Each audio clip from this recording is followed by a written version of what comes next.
Made with Spoken. Children of Eternity, Chapter 2, The Way the World Ends. By Macaulay Christian. Digital narration, performed by multiple digital voices. Here's what we know about the signal. 1, it was extragalactic. Okay, that means it came from outside our galaxy, which leads into number 2.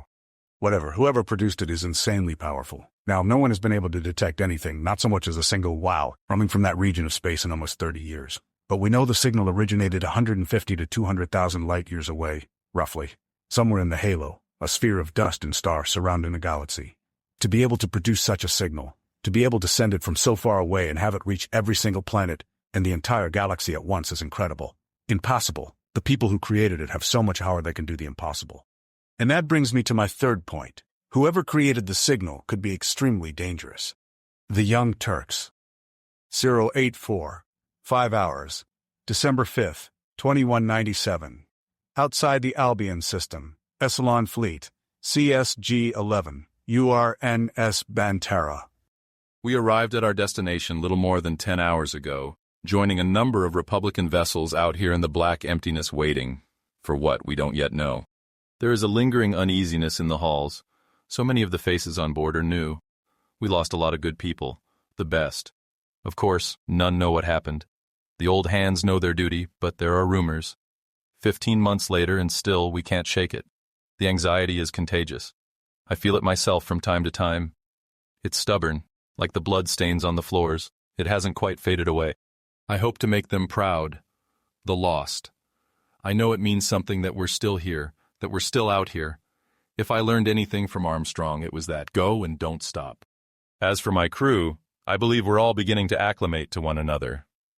The ship finally seems to be settling into rhythm. Having spent much of the latter portion of the year in shakedown, the crew and I are certainly anxious to resume our duties here at Sarum. Closing the leather-bound volume, Heron Agathon tucked away his logbook inside the desk. Another lesson, one of many, he had learned from Armstrong over the years. Take the time to write your own log by hand. It might bother the folks back at the Arks all to hell, but there was a soothing quality to holding a pen between your fingers, to feel the touch of real paper, the smell of the ink, thick and wet. Starship captains needed their moments of tranquility. It was important to not overburden the mind. Writing, Armstrong had told him, was a potent relaxer. Captain Agathon hadn't been Captain Agathon for very long. Given the circumstances of his promotion to the chair, he sometimes noticed himself staring at the medallions denoting his rank. They sort of stuck out, hauntingly. When he looked at them in the mirror, his mind took him to the bedside of his friend and mentor, the man who had commanded the Bantara for the better part of 20 years, Jonathan Armstrong. He had been too weak to do the honors himself. His injuries had been extensive, after all. He had insisted all the same to be there, to witness it. Agathon could see his reflection now. Staring out the window of his sea cabin, he examined the face he saw, freckled with hundreds of white specks, twinkling far-off stars. He looked older than he was. At least, he thought so anyway. The wrinkles on his forehead were more pronounced than one should like. On the left side of his face was a pair of thin, shallow scars. There was still a hint of youth behind all the years of painfully acquired wisdom radiating from his eyes. Agathon's eyes had all the color and depth of the ocean. The whole Iliadic Sea seemed to be contained within. His face bore no signs of having known an overabundance of laughter, discipline, authority, intelligence, fealty. These qualities excreted from his pores. Regret, longing, melancholy. They were there too, lingering like Pliny's shadows. Agathon glanced down at his watch. A lengthy pause had settled quietly between the last report on the telegraph device and now. He pressed the button to the intercom, then changed his mind. Exiting onto the bridge, Agathon was struck, again, by how different it was now. It amazed him still how something as benign as lighting could drastically alter one's atmosphere. The bridge had taken on a pale green glow, and the drab beige paint on the bulkheads and girders only made it more pronounced. Vidya, the shipboard AI, announced his presence on the bridge, and he took a seat overlooking it. Captain Agathon, She said, her voice calm but intrigued. She emerged from the ether, a a slender woman strode into the rather mundane cabin, tying her velvet hair behind her before adjusting her blouse. She looked more like a civilian than a soldier. It had been due to her that the Bantera had been laid up in dry dock for so long, extending an already arduous overhaul process to bring the old ship into line with current regulations.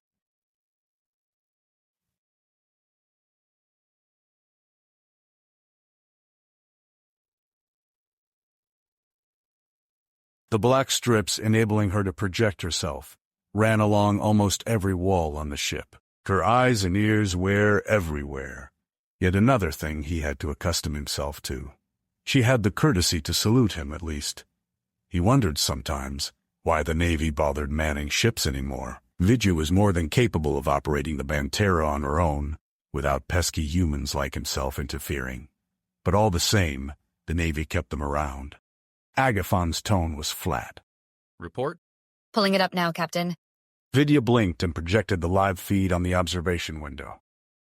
The telemetry from Sarum's control center froze mid-frame.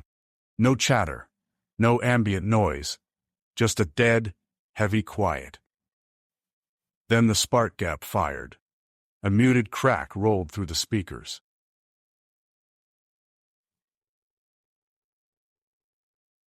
The coils on the live feed flared white, and an expanding halo of energy washed across the camera.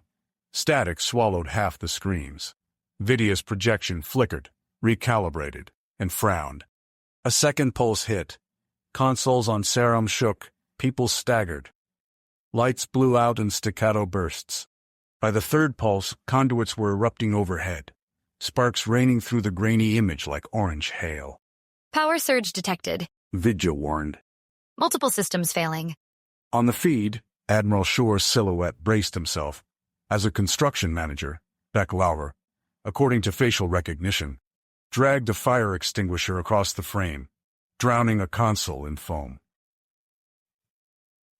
Someone shouted for a shutdown. Someone else yelled that the system wasn't responding. Radio's dead, network dead, panic blooming in real time. Agathon felt his jaw tighten. This was supposed to be commissioning. Scripted. Procedural. What the hell is happening down there? He wondered. A low, rising whistle bled through the audio. The picture jolted as the entire facility lurched. Smoke, thick, black, boiled upward beyond the threshold. Flames licked at the remains of a Drazensborg patrol craft. Another pulse rolled through, knocking people sideways. Agathon leaned forward as the camera auto-corrected, pulling focus just in time to show the sky. Aircraft, dozens, spiraling down like stones. On the ground, Lauer turned toward shore, raising a hand, and a white beam dropped out of the frame. It swept over Lauer head to toe, the audio filled with a high electric scream, as though the air itself were tearing apart. A violet ribbon arced down from the toroid above and struck. Lauer disintegrated. Not thrown, not burned, edges dissolving into drifting ash, his outline collapsing into smoke that vanished as quickly as it formed. Shore went rigid. The feed shook wildly as lightning began lashing the yard, never touching ground, always finding a moving target.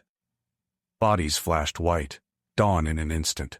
People scrambled under vehicles, tripping, crawling, disappearing into bursts of purple light. "Admiral!" Someone on the ground shouted, dragging him toward shelter just as the image cut to static. Half a moment later, the pulses started again, distant, rhythmic, seismic. On the bridge, no one spoke.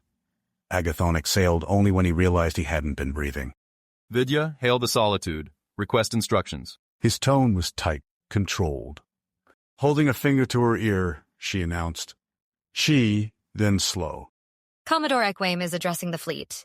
Turning away from the wavy-haired man glaring at him through the glass, Agathon told her to patch him through. We have lost contact with Admiral Shore. Our hails to the Drazensborg vessels in orbit have gone unanswered. No one is responding from Sarum. A sizable buildup of energy has been detected on the surface at the site of the device. Pursuant to General Order 9, as of 0947 hours, I am assuming command of the fleet. All ships, condition yellow. Stand by and prepare to jump on my command. Vidya looked to Agathon for confirmation. You heard the man. Spin up the warp engines. Take the ship to yellow alert. Have medical team standing by, Major Pierce. Agathon leaned over the chair's control panel. Pierce here, Captain. Is your team assembled? Yes, sir. We're prepped and ready for deployment. Agathon surveyed the bridge. On the Commodore's command. The corners of Vidya's mouth curled into a smirk. I love this part. The ships around them disappeared. Nothing but a gleaming trail of stardust left in their wake. Off to port, a bright flash hurled the colossal carrier's Solitude out of sight. The Banterra began to purr, vibrations traveling up through the deck plating and into Agathon's bones. The thrumming grew more and more intense as the engines spun faster and faster, a warp bubble sequestering this little piece of space away for their private use. Jumping to Sarum in 5. The humming dissipated, exceeding the ear's ability to perceive as the ship shuddered. The crew were pressed back into their seats. The twinkling orbs of light started moving. Closer and faster, Agathon could almost stretch out and touch them. Soon they were streams. Blue, bright blue streams. Shuddering again, and then they were inside a sphere, a wave of blue bending around them. Fiery red light left in their wake. Then it was over. A quick jolt in the tidal waves of blue aura receded, leaving a planet remarkably similar to Earth in full view, a lone island in a sea of black. Vidya. Agathon had barely uttered a sound when the Banterra rapidly descended, diving as a Drazembor warship spun over its axis, powerless and adrift. It wasn't the only one either. A dozen frigates and destroyers, all bearing the mark of the Empire, floated aimlessly, absent control. Their crews trapped within. Panicked? Surely. Wounded? Very possibly. In danger? Most definitely. Agathon straightened up in his chair. Dispatch medical teams immediately. The green glow of the lamps turned to red. An alarm blared throughout every corridor of the ship, rousing every able-bodied crew member to their stations. Marines deployed, assuming defensive positions at every vital system. The torpedo tubes were loaded, and laser banks charged. Kinetic shields were triggered automatically, creating a pocket of safety around the Banterra. A turbulent wind of radiation crashed into the ship, rocking it back and forth. The shields glistened like sunlight off the ocean. It lasted only a few seconds. What was that? Agathon asked, rising. He tugged on the hem of jacket, peering out through the forward observation window. The carrier Solitude was deploying fighters, hundreds of them, at least an entire wing. Shooting out of their tubes, they swarmed the crippled Drazembor fleet. Transports followed, latching on with cables. At least one warship was being reeled inside the carrier. High-intensity energy pulse. Something is attempting to scan us. Origin? It came from the planet, Captain. From Sarum. Agathon's eyes devolved into slits. The device? Vidya responded only with a disconcerting look. Vidya, inform the Solitude we are approaching the planet and will provide assistance. Major Pierce? Yes, Captain? Said a voice, cracking over the intercom. The light is green, Major. Find out what's happening down there and shut it down. Touching her hand to her ear, Vidya's eyes fixed on a point by the tips of her shoes. Captain Ekwemi approves. All remaining ships are proceeding to tow disabled Drazembor. Vessels to safety. Watching the 3 dropships accelerate towards the planet, flanked by a pair of fighters, Agathon noticed something peculiar. Vidya, what is this distortion? Raising a curious eyebrow, she approached him, moving in absolute silence, her feet making not a sound as she crossed the deck. Scanning, She said, magnifying the spot. That's directly over the device. And the settlement. Oh my God. Clutching the side of her head, Vidya doubled over, wincing. Agathon made to catch her, but his hands just fell right through her avatar. Are you all right? She nodded. Memories? I'm not certain what it is, but... Her eyes swelled, huge saucers, pupils big and black. But it's loud. Loud? What do you mean loud? His husky voice made him sound angry. She retreated. There were voices, lots of voices. Voices? How? Whose?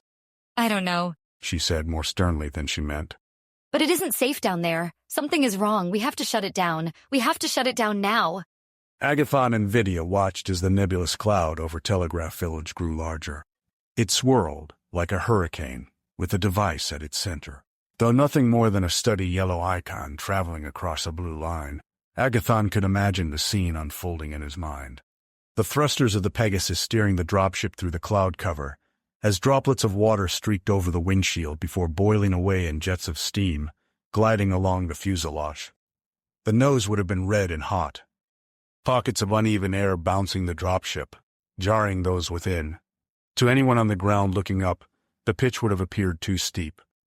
But the pilot was a professional and had trained for tactical insertions like this.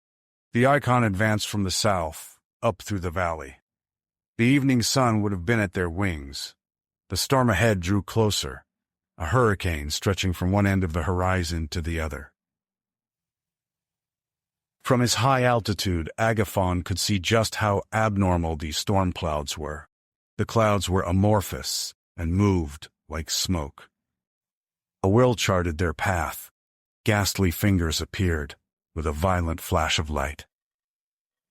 Ghostly faces in the clouds stared back at them with empty, hollowed sockets.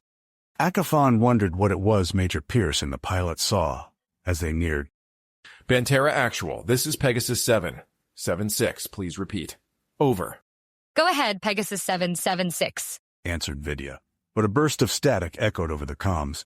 Negative copy, Banterra. We are crossing into the storm now. Agathon signaled for Vidya to try and raise the pilot again. Try and clean it up. He urged, the lightning strikes intensifying as the dropship flew over Telegraph Village. Banterra, if you can hear us, trucks abandoned in the streets. No emergency lights. No one on the ground. Smoke on the outskirts. Possible casualties. Lots of lightning. They heard the co-pilot next. The hell is going on here? It's like it's trying to get inside. Where's the thunder? Why isn't there any thunder? Agathon spoke aloud, hoping volume might cut through the static. Proceed with Brace. Brace. Brace. The pilot's voice silenced Agathon. Vidya? He asked, the icon now flashing red. What's happening? Vidya bit her nail, then shook her head. I've lost them, sir. Get them back. Agathon barked, his eyes fixed on the spot where the telemetry ended. There wasn't time to process. Another energy pulse crashed into the Banterra. Shields dropping down to 30%, Captain. Vidya's hands were on her hips, her sneaker tapping 100 times a minute against the floor. Radio, sensors, personnel transponders, everything was jammed, blocked, and distorted. Biting her tongue as the latest energy wave passed them by, she shook her head. The Banterra's complement of Pegasus were of an older design, and not equipped with quantum entanglement communicators.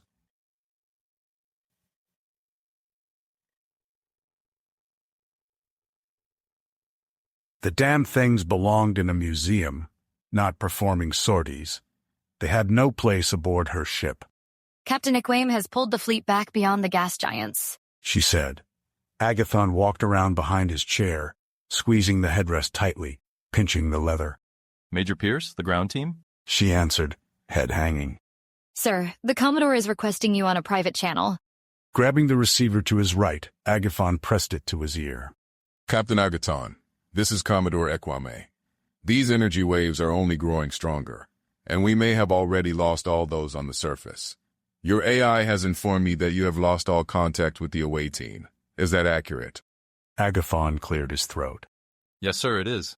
He could hear the Commodore breathing through his nostrils on the other end of the line. Then, Captain, I see no alternative. The device must be destroyed. Sir, surely there must be another way. We have no idea what's happening on the ground. No idea if there are survivors or wounded. The rolling of Iquame's eyes was audible. That's exactly the problem. We have absolutely no idea what is happening, and no way of finding out. That thing presents a clear and present danger to the planet and this fleet. Vidya can't guarantee a precise firing solution. Not when our sensors can't penetrate that cloud. We could hit the settlement. The Commodore's tone changed. Captain Agathon, I am ordering you to target your ship's weapons on that device and to destroy it. Immediately. Iquame, out. The bridge fell eerily quiet. The walls, the deck, the people, everything just fell away, fell out of sight. The beeping of the computer stopped. The pestle and humming of the gravity plating stopped. It all just stopped. Agafan hung up the receiver. The handset clicked, pressing down on the hook. The cord coiled beneath. It took him a moment to let go. The plastic was slick in his grip, his palm moist. Load forward tubes, bring us about. You can't be serious.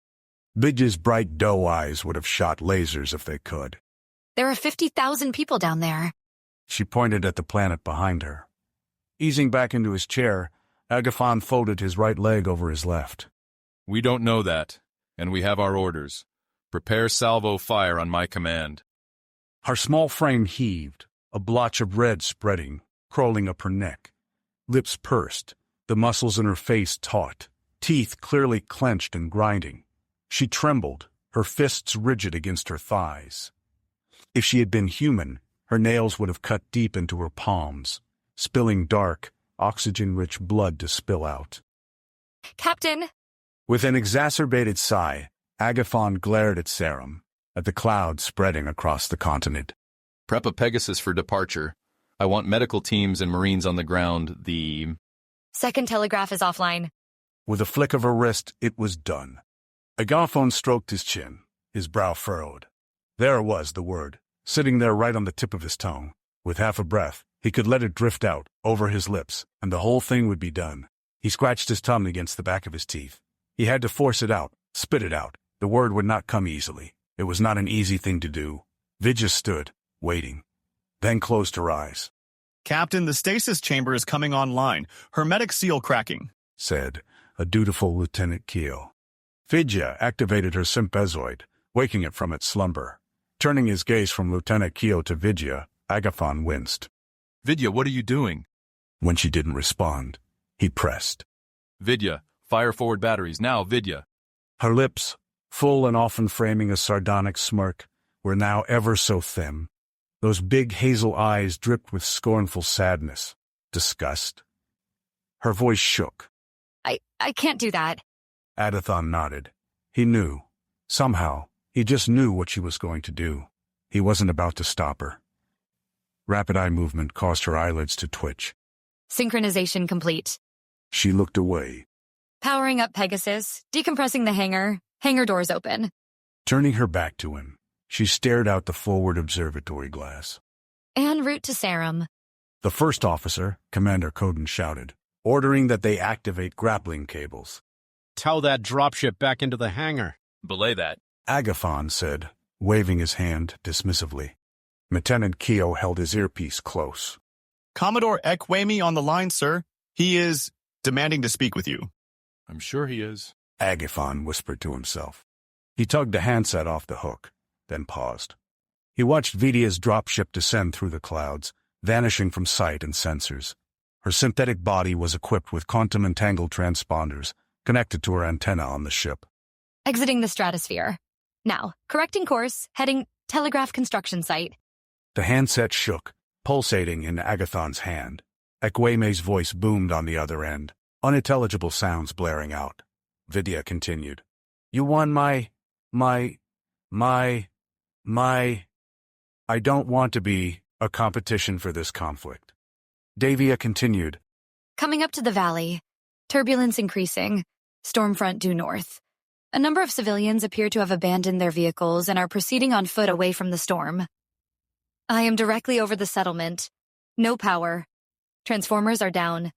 The substation has suffered significant damage. I've located the Major's downed Pegasus. Position is on the main road outside the security fence. Condition unknown, dropping a waypoint on approach to the control center. Seconds later, sensors picked up another ship, small, possibly a scout, exiting warp. Its signal was degrading quickly. Plunging after Vidya, the ship traced her trajectory perfectly. I disappeared entering the atmosphere and the upper layers of that technicolored cloud, but not before its identity was confirmed. A Spec Ops stealth ship. Signaling Lieutenant Keel to try and notify Vidya, Agafan lifted the receiver to his ear. Ekome barked questions, his tone agitated. Yes, sir. A dropship did depart from our hangar. No, sir. The crew member did not have authorization. Sir, if I may, we just had another ship jump in, heading to the planet's surface. Did you authorize? Ikwame's voice boomed through the receiver like a cannon shot, but Agathon interjected. Sir, did you dispatch paladins after a member of my crew? Fire, Captain! I am ordering you to fire, now! Ekwame commanded, the handset radiating with Ekwame's vexation. Covering the handset with his free hand, Agathon called out to Vidya, but there was no response.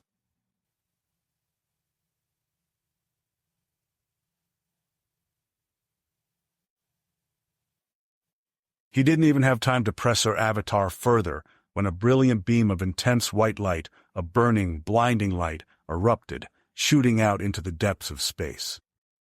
The epicenter burned hot, the nebulous clouds dissipating as the sight glowed red, orange, and yellow. It looked as though a volcano was spewing out the boiling internals of the planet. The speed of the beam was extraordinary. Endless streams of light were jettisoned into the black void, continuing farther than any eye, sensor, or telescope might see. Oh, my Captain. Staring at her hands, Vidya suddenly fell to her knees. Arching back, her jaw wrenched wide open, Agathon thought it was going to split. A sonic shrill pierced their ears, stabbing, twisting, and turning. The pitch rose higher and higher. Clapping his own hands to his ears, Agathon dropped the receiver as his brain swelled, pressing hard against his skull. Nausea. He could taste bile and mucus in his mouth. The bridge was spinning, fire and faster. He swayed back and forth, clutching the sides of his head. The pain. All he could do was choke on his voice. It hurt too much to scream. His face contorted into something out of an Edvard Munch painting. The screens on all the displays turned to static, flashes of images and words, nonsensical. The lights flickered as the ship began to list. Vidya collapsed.